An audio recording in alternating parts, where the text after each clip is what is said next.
Bienvenue dans ce numéro d'Info Trésor, magazine d'information. Ce magazine qui dure 13 minutes a pour objectif de faire connaître les activités de la Direction générale du Trésor et de la comptabilité publique. Au nombre de ces activités figure le règlement des dépenses publiques. Et dans ce numéro, nous allons parler de la procédure d'exécution de ces dépenses publiques.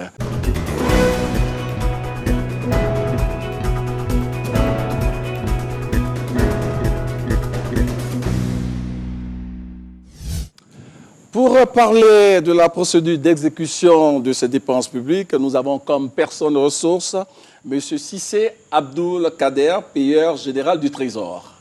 Monsieur Abdoul Cissé, pourquoi est-il si important de faire connaître les missions et les attributions de votre département?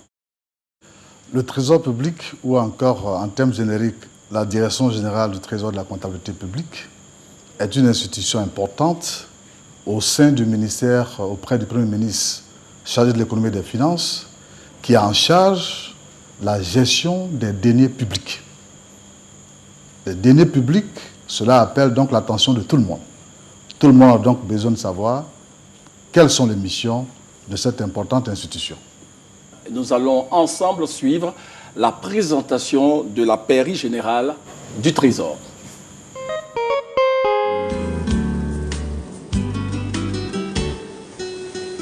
Placée sous la tutelle du ministère en charge de l'économie et des finances, la pairie générale du Trésor, ou PGT, est un poste comptable général du Trésor public. Au terme de l'arrêté qui l'organise et fixe ses attributions, la pairie générale du Trésor est chargée principalement du contrôle et du règlement des dépenses du budget de l'État, à l'exception de celles dévolues à la pairie générale des armées, du contrôle et de la centralisation des dépenses des postes comptables directs, hormis les dépenses effectuées par l'agence comptable de la dette publique, la dette extérieure et des projets cofinancés. À titre d'exemple, la PGT est chargée du paiement des fonctionnaires et des frais d'écolage dus aux fondateurs d'établissements privés d'enseignement. Située dans la commune du Plateau, à la tour B de la cité financière, la pairie générale du Trésor est dirigée par un payeur général. Il est assisté dans l'exercice de ses fonctions de 4 fondés de pouvoir. En raison de la diversité de ses missions, la pairie générale du Trésor dispose d'un effectif total de 80 agents répartis dans les 13 services que compte la PGT. Monsieur Cissé Abdoul Kader, qu'appelle-t-on dépenses publiques? Alors, les dépenses publiques, David, à la différence donc de vos dépenses à vous et de mes dépenses à moi-même, les dépenses publiques donc sont celles qui sont réalisées par les administrations publiques. Ces administrations publiques-là sont donc les 3 entités que sont l'État central, les collectivités territoriales, ainsi que les établissements publics nationaux. Elles vont englober en général donc les dépenses de fonctionnement. L'un des exemples les plus clairs, c'est donc les salaires des fonctionnaires. La première donc dépense importante, c'est les salaires des fonctionnaires. Ça va constituer donc une dépense de fonctionnement. Vous avez également les dépenses d'investissement. On parle des infrastructures, les routes, les constructions d'écoles, les acquisitions de véhicules vont constituer des dépenses d'investissement. Et enfin, l'État, dans le cadre du remboursement de sa dette, une partie donc importante de ces dépenses-là va constituer à régler les dépenses de dette publique. Alors, quelle est la chaîne d'exécution de ces dépenses publiques? Alors, il est très important de faire la différence entre les 2 étapes fondamentales. La chaîne est divisée donc en 2 parties. La première partie constituée par ce qu'on appelle la phase administrative et la seconde partie est constituée de la phase comptable. Dans la phase administrative, vous avez 3 étapes. La première étape est constituée par l'engagement de la dépense. La deuxième étape est constituée par la liquidation de la dépense. Et enfin, l'ordonnancement de la dépense. Alors, l'engagement donc va constituer pour l'administrateur de crédit à donc passer d'abord commande auprès donc, comme je disais tout à l'heure, du prestataire. et a donc contacté le DAF du ministère qui va donc procéder à la réservation du crédit qui constitue donc la phase de l'engagement. À la suite de cela, évidemment, le prestataire à qui nous faisons la commande va s'exécuter. Alors, il va fournir ce qu'on appelle une facture. Cette facture-là va faire l'objet donc de ce qu'on appelle la deuxième phase, c'est la liquidation, qui va consister donc pour l'administrateur de crédit, n'est-ce pas, à donc spécifier les montants qui sont dus par l'État et à certifier surtout le service fait, car il ne saurait y avoir de règlement des dépenses sans que le service ne soit exécuté.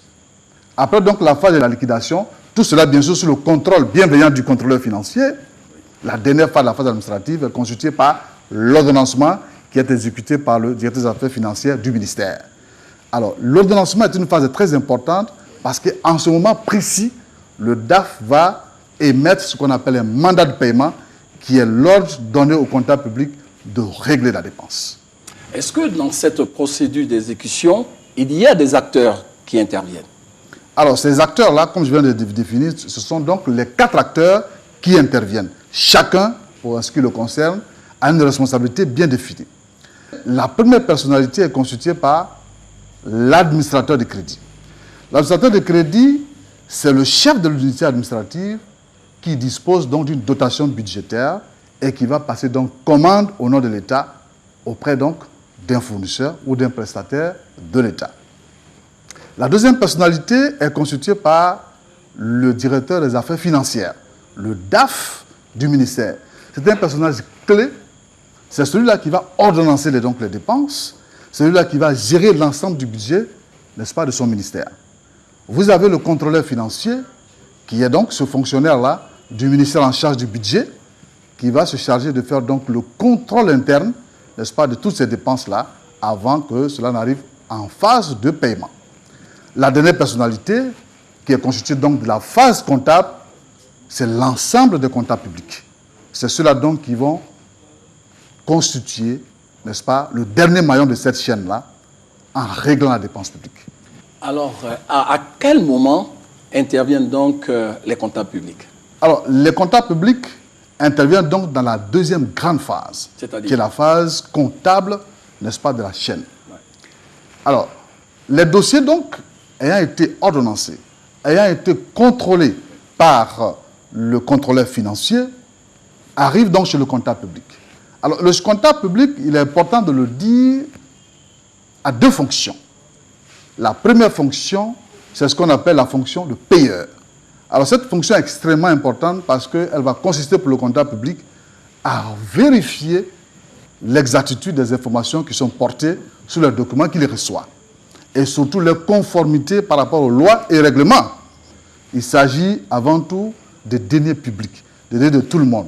Les contrôles sont importants, ils sont certes tatillons, mais ils doivent être efficaces. C'est la raison pour laquelle le payeur, donc le comptable public, va procéder d'abord donc à cette vérification. Est-ce que la dépense correspond exactement à la nature qui est annoncée? Est-ce que l'ordinateur qu'il a fait est le vrai ordinateur? Etc. etc.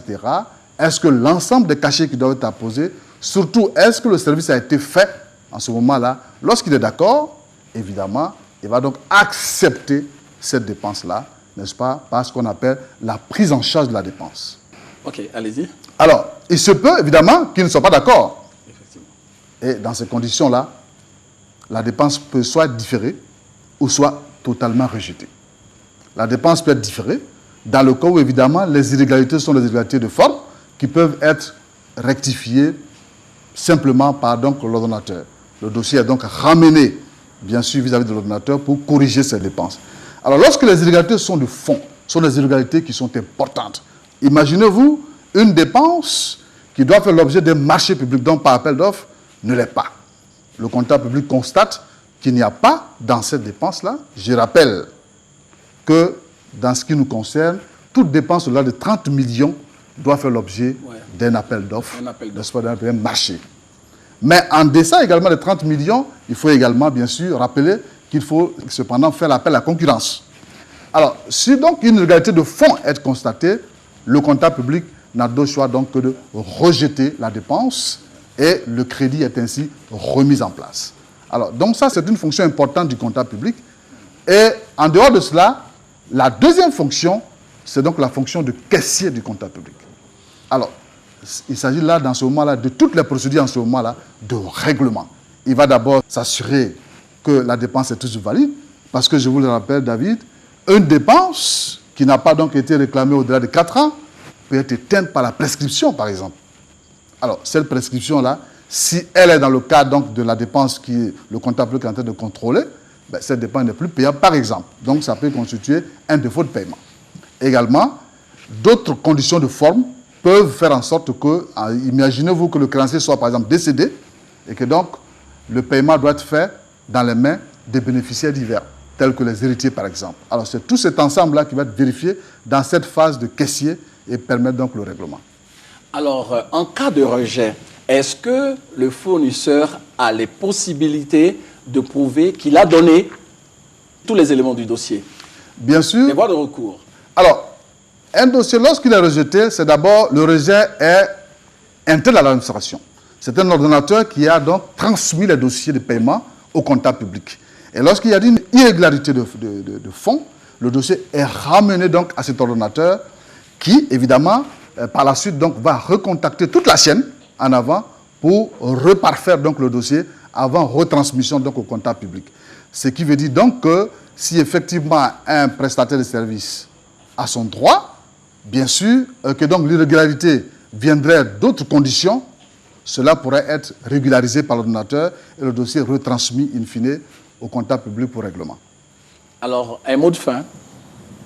Je voudrais me permettre donc de saluer l'ensemble des usagers qui ont compris depuis quelques années nos méthodes de travail, qui aujourd'hui savent qu'ils ne sont pas obligés d'arpenter nos couloirs pour se faire payer. Nous leur demandons la patience et de nous regarder travailler.